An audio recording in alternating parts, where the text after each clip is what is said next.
Hello mister expert में आपका स्वागत है। आज जो मूवी एक्सप्लेन करने जा रहे हैं उसका नाम है कॉमा, जो कि एक रशियन मूवी है जिसको निर्देशित किया है निकिता आर्गोनोव ने। सीन की शुरुआत में दिखाया जाता है यूटोपिया का एक शहर जहाँ पे भव्य और सुसज्जित इमारतें होती हैं जो कि अपने आप ही गलनी और सड़नी शुरू हो जाती हैं। उस शहर के अंदर किसी भी इंसान का कोई नामो निशान तक नहीं है। अगले सीन की शुरुआत एक फ्लैट के कमरे से होती है जहां उसी शहर का एक मॉडल रखा गया होता है जिसको बनाने वाला आर्किटेक्ट सो के उठता है और बड़ी विस्मयता से पूरे कमरे में देखता है। एक फोटो फ्रेम को उठाता है पर उसमें लड़की को वो पहचान नहीं पाता। अचानक विक्टर देखता है कि सभी चीज़ें जो हैं वो सड़नी शुरू हो चुकी हैं। उसका ध्यान सीलिंग की तरफ जाता है जो कि काले रंग की सड़नी शुरू होती है। वो डर के बाहर भागता है लेकिन बाहर वो अपने आप को एक बिल्कुल ही अनजान दुनिया में पाता है। वो घर से बाहर निकलता है और देखता है कि बिल्डिंगें हवा में झूल रही हैं। वो कुछ भी समझ नहीं पाता है। आधे सड़े लोग आपस में जा रहे हैं, अपने चारों तरफ देखता है लेकिन उसकी समझ में कुछ नहीं आता। तभी देखता है कि सामने की एक बिल्डिंग से एक क्रीचर उसकी तरफ दौड़ता हुआ आता है। उस पर जोर से आर्किटेक्ट ज़मीन पर गिर जाता है। कुछ लोग उसे बचाने के लिए आते हैं और उसे बचा के अपने साथ ले जाते हैं।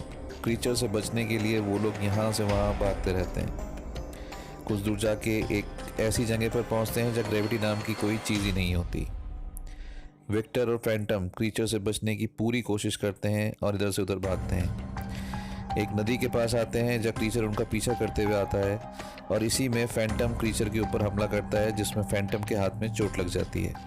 क्रीचर से बचने के लिए वो लोग भागते रहते हैं लेकिन क्रीचर उनका पीछा करता रहता है। भागते भागते वो लोग एक बिल्डिंग की छत पर आ जाते हैं जहाँ उन तीन में से जिन्होंने विक्टर को बचाया होता है अपनी ज़िंदगी को कॉम्प्रोमाइज़ करता है ताकि विक्टर और दो लोग बच सकें। विक्टर को कुछ समझ नहीं आता है और विक्टर सवाल पूछता रहता है कि हम लोग कौन हैं, हम कहाँ जा रहे हैं, आप लोग कौन हो और ये दुनिया कैसी है। तो फ्लाई जो उसके साथ लड़की होती है वो उसको बताती है कि एक कॉमा वर्ड है। जो लोग भी कॉमा में होते हैं वो इलेक्ट्रोमैग्नेटिक फील्ड के कारण अपने दिमाग में एक ऐसी दुनिया का निर्माण कर लेते हैं जो एक सपने जैसी होती है। उसी को कॉमा वर्ल्ड कहा जाता है। विक्टर फिर भी सवाल पूछता रहता है कि ये वो क्रीचर कौन था और ये सब क्या हो रहा है और उस क्रीचर ने हम पर हमला क्यों किया। फ्लाई उसको समझाती है कि क्रीचर वो लोग होते हैं जो कॉमा में मर जाते हैं और दूसरे लोगों को भी क्रीचर बनाने की ताकत उनके अंदर होती है। फिर वो लोग एक बस के अंदर जाते हैं जिस बस के दूसरी तरफ बिल्कुल ही दूसरी दुनिया होती है। वो बस एक ऐसा रास्ता होता है जो एक दुनिया से दूसरी दुनिया को जोड़ता है। इसीलिए यहाँ पर रहने वाले लोग जो हैं वो अब तक उन क्रीचर्स से सुरक्षित होते हैं। दूसरी दुनिया में सभी लोग फ्लाई और विक्टर से नाराज़ होते हैं जब उन्हें पता चलता है कि पायलट ने उसके लिए अपनी ज़िंदगी को सेक्रीफाइस किया है। पर उनका हेड यान उनको समझाता है कि ये वर्थ इट है क्योंकि उनके पास अब आर्किटेक्ट है। फ्लाई विक्टर को अपने साथ कमरे में ले जाती है। उसको ये समझाती है कि जो भी आसपास चल रहा है वो और ऐसा क्यों हो रहा है। इसके बाद फ्लाई विक्टर को यान के बारे में बताती है कि यान ही एक ऐसा व्यक्ति है जो कॉमा से बाहर आया है और बाहर आने के बाद ये दुनिया उनके लिए कितनी सुरक्षित है ये इसके बारे में उनको बताया है। सभी लोगों के पास अपनी अपनी पावर्स हैं जिन पावर का इस्तेमाल करके वो यहाँ पे सुरक्षित तौर पर रहते हैं। साथ ही विक्टर को यहाँ लाने का मकसद ये है कि विक्टर एक ऐसे आइलैंड को प्राप्त करने में यान की मदद करे जहाँ पर क्रीपर्स नहीं हैं। यही उम्मीद यान भी विक्टर के साथ करता है। फ्लाई विक्टर को अकेला छोड़ के चली जाती है ताकि वो आराम कर सके। इसके बाद विक्टर को एक सपना आता है जिसमें वो अपने आप को एक आध्यात्मिक जगह, डिवोशनल जगह पर देखता है। तो उसके साथ ये भी देखता है कि उसका एक लड़की के साथ एक्सीडेंट हुआ है और उसका घर, उस कमरा जो है वो अजीब तरीके से बदल रहा है। फिर विक्टर अपने आप को उस कार में देखता है जिसमें उसका एक्सीडेंट हुआ है। उस कमरे के अंदर जो अजीब सा परिवर्तन हुआ उसमें वो देखता है उस जगह को जहाँ पर वो एक्सीडेंट से पहले गया था। तभी वहाँ पर फैंटम आता है और विक्टर से कहता है कि वो फ्लाई से दूर रहे क्योंकि यान उनकी सिर्फ एक मेमोरीज है पर जो फ्लाई है वो उनकी मेंबर है। इसके बाद फैंटम विक्टर को बाहर लेके जाता है और उसे बताता है कि जैसे सबके अंदर एक अलग अलग तरह की शक्तियाँ हैं, विक्टर के अंदर भी कोई ना कोई ऐसी शक्ति होगी ताकि वो इस क्रीपर से लड़ने में उनकी मदद कर सके। पर उस शक्ति को जागृत करने के लिए विक्टर के ऊपर कोई हमला या किसी हमले के अंदेशे से ही वो शक्ति जागृत हो सकती है। फैंटम के कहने पे वहाँ पे जो व्यक्ति होता है वो उसके ऊपर एक मशीन से फायर करता है बट विक्टर की कोई भी पावर नहीं आती, यहाँ तक कि उस पर रॉबर्ट से भी उसको मारा जाता है, पर फिर भी विक्टर की कोई शक्ति उसको वापस नहीं आती। उसके बाद फैंटम कहता है कि उनके पास उतना एक्सप्लोजिव नहीं है कि वो स्क्रीपर का मुकाबला कर सकें। तो यान उनको एक फैक्ट्री में जाके और वहाँ से एक्सप्लोजिव लाने के लिए कहता है, और साथ में ये भी कहता है कि विक्टर को साथ में ले जाएं। बट फैंटम ऐसा नहीं चाहता कि विक्टर को वहाँ लेके जाया जा सके। अब उस फैक्ट्री के अंदर पहुँचने के बाद उस फैक्ट्री के चारों तरफ काफ़ी सारे गार्ड्स होते हैं, तो फैंटम आखिरकार उन गार्ड पे हमला करता है और वो लोग उस फैक्ट्री के अंदर दाखिल हो जाते हैं। उसके बाद एक वो शिप पे जाते हैं जिसके ऊपर से उनको एक्सप्लोजिव लेना होता है।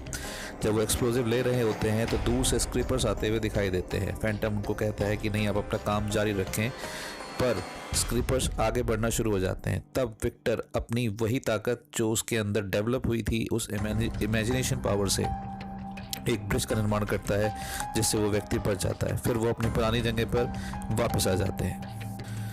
फिर वहाँ पर यान, फैंटम और विक्टर बैठ के मीटिंग करते हैं और उसके अंदर यान अपनी ये मंशा जाहिर करता है कि वो विक्टर के साथ मिलकर एक ऐसे आइलैंड का निर्माण करना चाहता है जहाँ पे स्क्रीपर्स ना हो। यान उसको मना करता है, बट एस्ट्रोनॉमर जो कि इस कॉमा की दुनिया में मैप्स को देखने में माहिर था, फैंटम उसको अपने साथ रखने के लिए कहता है, पर यान उसके लिए उसको मना कर देता है। रात को विक्टर अपनी इमेजिनेशन पावर से कुछ बनाने की कोशिश करता है, शायद उसी तरह की कोई एक शहर या सिटी। फिर फ्लाई उसको कहती है कि वो जिस चीज़ को बनाना चाह रहा है उसके ऊपर ठीक से कंसंट्रेट करके फिर उसको बनाए, जैसा कि विक्टर करता है। और वो फिर उस शहर का, फिर विक्टर के रूम के अंदर फ्लाई विक्टर से उस स्लैम कार को देख के पूछती है कि उस लड़की के बारे में याद करो, हो सकता है तुम उससे प्यार करते हो जो उस वक्त एक्सीडेंट के साथ तुम्हारे साथ थी। तो विक्टर उससे कहता है कि मुझे उसकी कोई परवाह नहीं और मैं जो चाहता हूँ वही बनाता हूँ। ये सब बातें फैंटम अपनी पावर से सुन रहा होता है, जैसा कि उसके पास ही शक्ति है। उसके बाद वो लोग अपनी जर्नी स्टार्ट करते हैं जिसमें एस्ट्रोनॉमर एक ऐसे नक्शे का निर्माण करता है जिसके अंदर स्क्रीपर्स के ना होने की संभावना बहुत कम होती है। पर फैंटम अपने पास एक ऐसा इक्विपमेंट रखता है जिसे स्क्रीपर्स को उड़ाया जा सकता है, जिसे वो विक्टर के पास रखना चाहता है। स्प्रिट को लगता है कि रीपर्स जो हैं वो आसपास ही हैं। फैंटम उसे कहता है कि सब अपनी अपनी दिशाओं में फैल जाएं और उसके बाद दोबारा आके बताएं कि रीपर्स जो हैं वो कहाँ पर हैं। प्लान के मुताबिक विक्टर के पास वो वेसल होती है जो स्क्रीपर्स को अपनी तरफ आकर्षित कर सकती है। स्क्रीपर विक्टर के ऊपर हमला करते हैं, लेकिन एक व्यक्ति उसको बचाता है जिसे यान ने भेजा होता है। सब लोग वापस आ जाते हैं। उनको पता चल जाता है कि फैंटम इन सबके पीछे था, रीपर्स को बुलाने के पीछे। इससे पहले कि वो इस बात को क्लैरिफाई करता, यान उस पर गोली चला देता है। वहाँ चारों ओर से स्क्रीपर्स आ जाते हैं। स्क्रीपर फैंटम को मार देते हैं, पर उन सभी लोगों को स्क्रीपर्स घेर लेते हैं। वो सभी लोग स्क्रीपर्स से बच के भागते हैं, पर स्क्रीपर्स उनका पीछा करते हैं। इसी बीच वो ऐसे सुरक्षित स्थान की तरफ भाग रहे होते हैं, तभी विक्टर की आंखें असली दुनिया में खुलने लगती हैं और उसे सब कुछ याद आने लगता है। इसके बाद विक्टर को सभी कुछ याद आ जाता है और वो सरप्राइज होता है ये जानकर कि जिस लड़की के साथ उसका एक्सीडेंट हुआ था वो फ्लाई ही थी। वो जिस जगह मीटिंग के लिए जा रहा होता है वहाँ पे बहुत ही ज़्यादा आस्तिक लोगों की भीड़ जमा होती है और वो इस बात को जान के बड़ा हैरान होता है कि अंदर वो जिससे मीटिंग करने के लिए जा रहा है वो और कोई नहीं बल्कि यान ही है। विक्टर वहाँ से भागने की कोशिश करता है, पर उसको वहाँ पर नशे का इंजेक्शन देने की कोशिश की जाती है। विक्टर किसी तरीके से अपने आप को छुड़ा के वहाँ से भागता है और जल्दबाजी में उस गाड़ी का एक्सीडेंट हो जाता है, जैसा कि उसने सपने में देखा था। विक्टर को जब होश आता है तो वो अपने आप को यान के पास पाता है। वो यान से इस बारे में जानने की कोशिश करता है कि वो कहाँ है और ये सब क्या हो रहा है। तो उसको पता चलता है कि यान एक साइंटिस्ट है और वो एक इस तरह की दुनिया का निर्माण करना चाहता है जो कोमा के अंदर बनाई जाती है। इसीलिए उसने विक्टर को, फ्लाई को यहाँ पर रखा है और उनके साथ ही और भी ऐसे लोग जो कि कोमा में हैं उनको यहाँ पर रखा गया है ताकि वो उनकी शक्ति का इस्तेमाल कर सके। यही उसके साइंस का प्रोजेक्ट है। जैसे कि यान ने फैंटम को भी कोमा में रखा है क्योंकि फैंटम के अंदर एक रिकॉल करने की पावर है। यही वो विक्टर से और फ्लाई से भी चाहता है कि वो एक ऐसी दुनिया का निर्माण करें जैसा कि यान चाहता है। विक्टर यान की बात मान लेता है और वो ऐसा करने के लिए तैयार हो जाता है। तो यान उससे कहता है कि आप अपना काम करने के बाद ही इस दुनिया में वापस लौट कर आ सकते हैं और जैसा कि आप सभी ने देखा कि यह विक्टर फिर वहीं पर रुकता है उसी घर के अंदर जहां वो उसको कुछ अजनबी सा महसूस कर रहा होता है। विक्टर ब्रिज पे वापस आता है और सबको बताता है कि यैन उनको सबको धोखा देने की कोशिश कर रहा है। यैन एक ऐसे आइलैंड का निर्माण करना चाहता है जिसके लिए वो विक्टर को यहाँ पर लेकर आया है। विक्टर ऐसा ही करता है और अपनी इमेजिनेशन पावर से वो एक आइलैंड का एक कंस्ट्रक्शन का निर्माण करता है जैसा कि यैन चाहता था। यैन की सच्चाई जान के सभी लोग बहुत ही परेशान हो जाते हैं। तो यैन उनको समझाता है कि वो इस दुनिया के अंदर पहले की दुनिया से ज़्यादा बेहतर है, क्योंकि पहले की दुनिया में कोई मेंटल असाइलम में था तो कोई जेल खाने के अंदर। ये सब समझाने के बाद एस्ट्रोनॉमर और स्पिरिट इसी दुनिया के अंदर रहना चाहते हैं, पर यैन ये सब कुछ जानने के बाद उनको यहाँ पर नहीं रहने देना चाहता।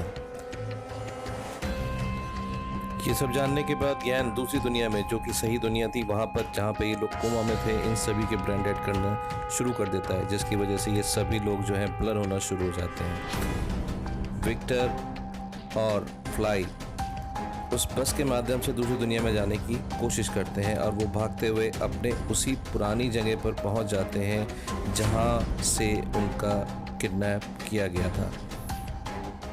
विक्टर, फ्लाई और एस्ट्रोनॉमर उसी कमरे में जाने की कोशिश करते हैं, बट एस्ट्रोनॉमर जो है वो धीरे धीरे ब्लर होना शुरू हो जाता है।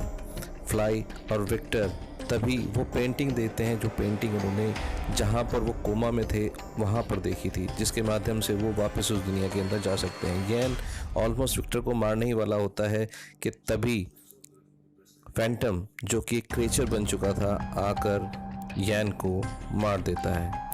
और विक्टर और उसी तस्वीर के माध्यम से विक्टर और फ्लाई अपनी पुरानी दुनिया में वापस चले जाते हैं। यैन के असिस्टेंट द्वारा उन्हें रोका जाता है, पर वो रुकते नहीं हैं। 2 हफ्ते बाद विक्टर और फ्लाई अपनी दुनिया में खुश हैं और विक्टर ने अपने क्लाइंट्स का काम करना शुरू कर दिया है। वो ऐसी बिल्डिंगें बनाता है जो कि उसके इमेजिनेशन में नहीं है। यैन अब इस दुनिया में नहीं है और विक्टर को एक ऐसी चीज़ मिलती है जो वो अपने पास संभाल के रख लेता है।